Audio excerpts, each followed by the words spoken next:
If you've played games before, you know this. Some games choose to prioritize graphics over the actual gameplay. And gamers themselves are all over the place. Some people love shiny graphics. It heightens the experience. Others think a game can look like total crap as long as it plays well and is a ton of fun. Some games choose graphics over gameplay for good reason, to good effect. Others, not so much. We got a bunch of different examples today. 10 in fact. We got games that chose graphics over gameplay. So let's get started off with number 10 and talk Scorn. Scorn is a game I reviewed, I've defended. I actually think it's a pretty cool throwback puzzle game. It's got a ton of flaws and some really half-assed combat, but despite that, the game really wins in the mood, atmosphere, and visuals department. Scorn is absolutely gorgeous. I mean, it's gorgeous if you like gross stuff like I do, but it takes H.R. Giger's art style and really blows it out and creates an interesting, gross, weird, dark, mysterious world. Everything is slimy, everything is pseudo-sexual, but also this like bioorganic technology thing going on. It's just really interesting to look at, from the creatures you see, to the environments you go through, to the very puzzles you engage with. This game is absolutely gorgeous. While it might not be pushing the highest quality graphics ever, it's really the visual design that sells it. And yes, this game chooses visuals over gameplay. It's a perfect example of this list because the gameplay, frankly, is really simple. There is combat, it is not good, but most of the game is really wandering around exploring and solving puzzles. It's brutally simple. Some people love that, some people hate that, but this game really is there for the visuals, the art style, the graphics, more than what you're actually doing moment to moment. It's about just being in this gross world. You might love it, you might not, but we gotta give Scorn points for going for a completely unique visual style, one that we just don't really see in video games, and for that, I think it should be commended.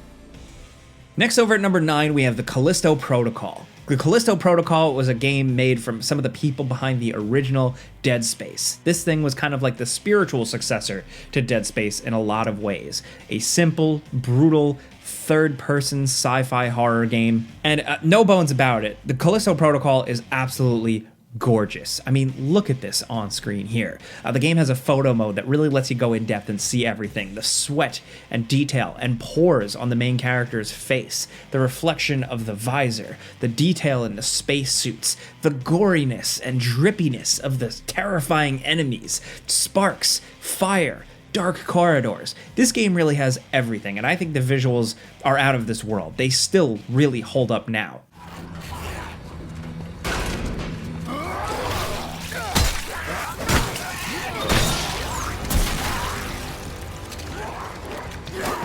But the game itself, the actual gameplay, very simple. Simpler than something like Dead Space. The Callisto Protocol is kind of a game you just go through the motions with. It's got some challenge, but really it's got simple combat that almost feels like a quick-time event, and some very basic, by-the-numbers, third-person shooting and telekinesis. A lot of this game is just walking around and experiencing stuff, and I don't necessarily think that's a bad thing. I actually kind of liked the Callisto Protocol. It has a lot of flaws, but I think a sequel would be even more awesome. And in a sequel, I would want them to add more gameplay, because they have everything else figured out. When the game does really ramp up the gameplay, like with the final boss, that's where things kind of get messy and fall apart. But when you're just walking around, getting scared, really absorbing the beautiful graphics and visuals, that's when the Callisto Protocol is at its best. Did we want more gameplay from this one? Yeah, definitely. But hey, at least they nailed the graphics department, right?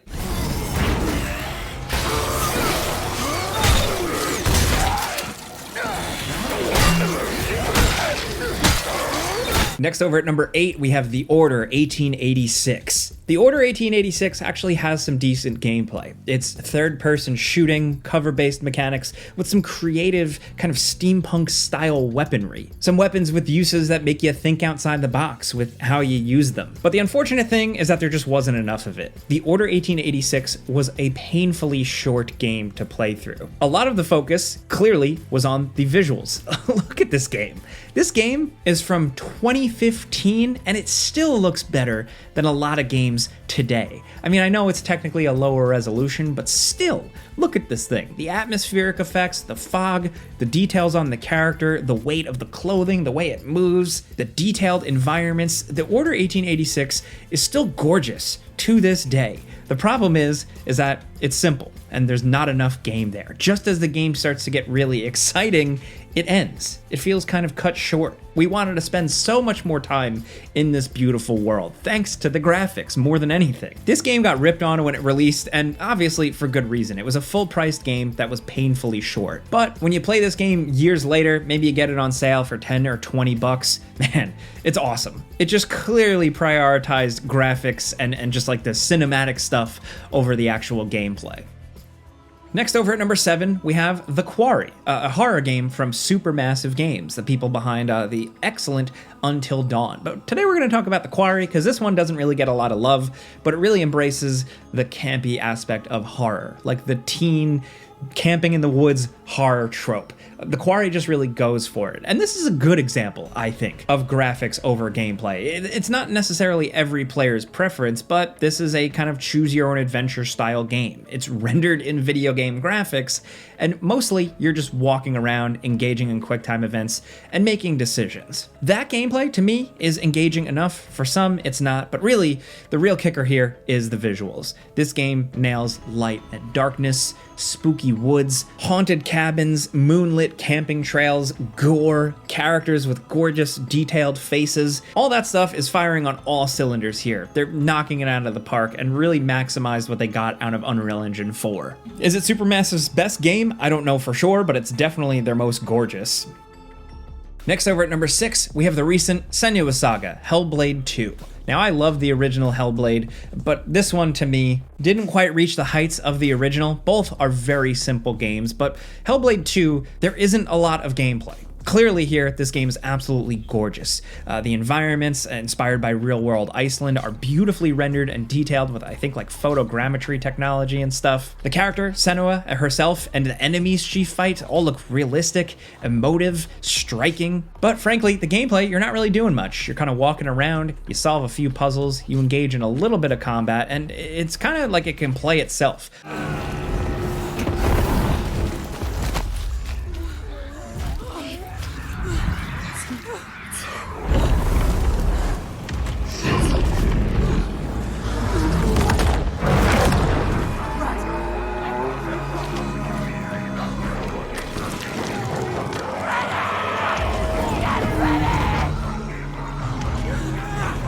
A lot of the time, you're just pushing forward on the stick. So yes, this is a great example of a game that chose graphics over gameplay.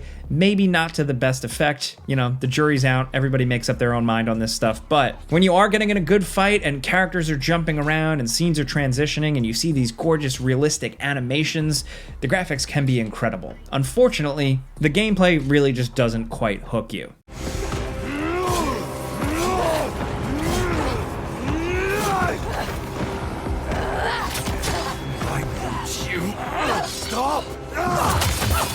Next, over at number 5, we have Visage, a PC horror game from a smaller studio that you may have missed, but it's actually pretty awesome. Here is a good example, I think, of choosing visuals over gameplay because the graphics here really just enhance the scares. Visage is a very simple, kind of puzzle-based, psychological horror, survival horror-y game that's all about investigating and exploring this basically haunted house. The house and the surrounding areas, the environments themselves are absolutely realistic looking, and that really heightens in the scares. You're not fighting enemies or running around, you're just kind of like picking up a couple of items and solving puzzles and progressing through and getting scared. And here, I think making the game so gorgeously realistic really works. You're not distracted by video game elements like a HUD or managing inventory or reloading. You are constantly glued to the environments, the darkness, and what's gonna happen next. This 2020 game scored a very positive on Steam and has a lot of really great, scary, iconic moments. Again, like I started this point with, this is an example of games that choose graphics over gameplay to great effect. It seems like it usually works with horror games. I'm noticing a trend here.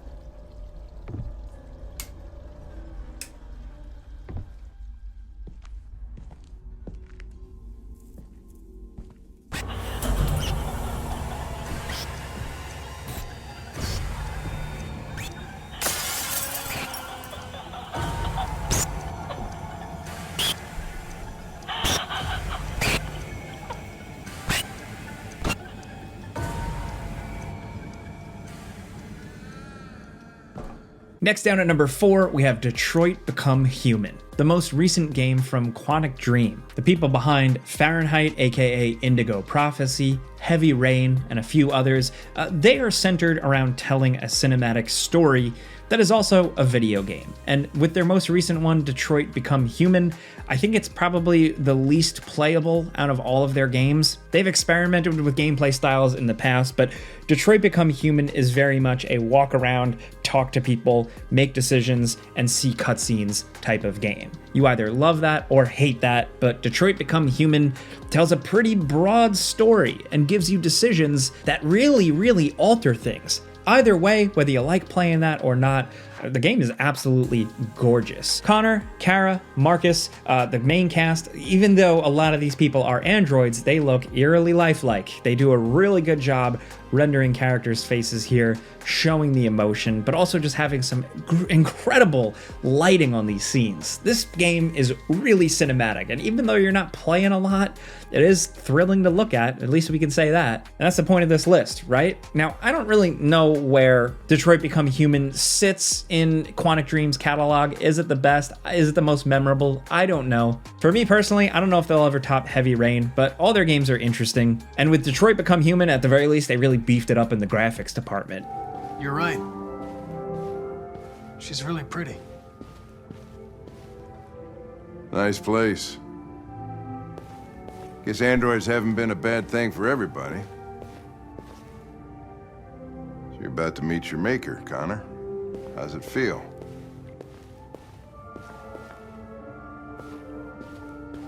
Kamsky is one of the great geniuses of the 21st century. It'll be interesting to meet him in person.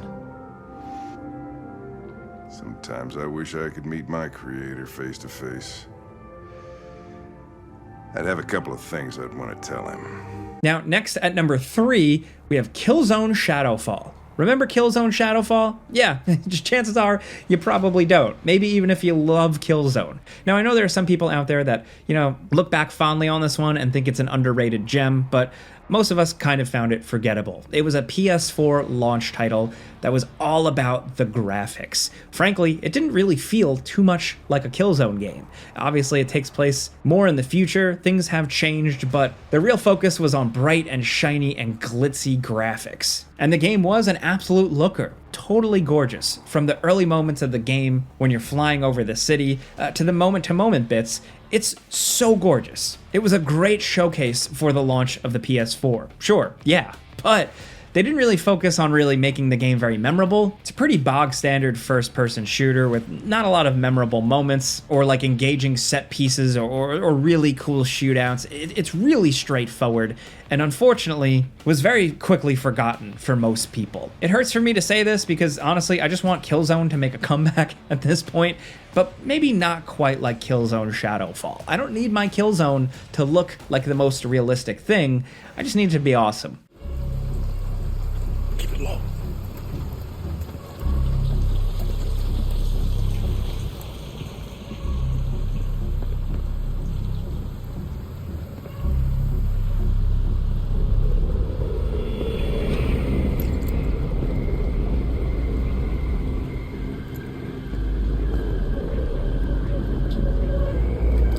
No. I'll take care of it.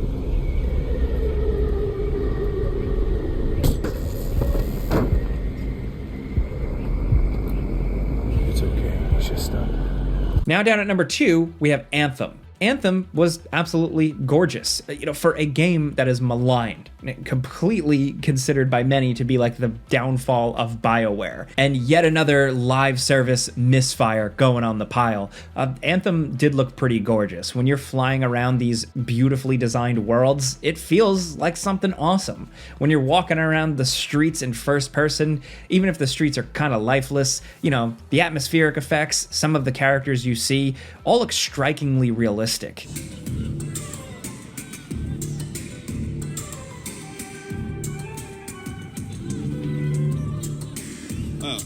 Pleasure doing business, princess. Our business is not yet completed.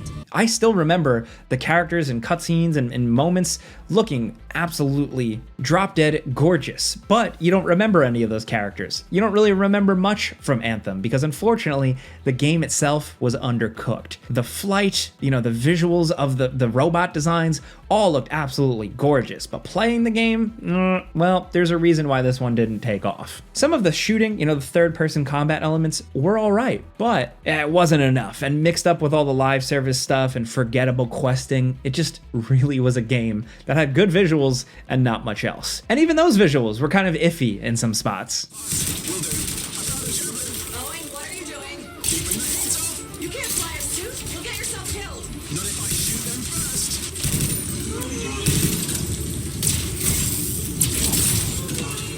This isn't so hard.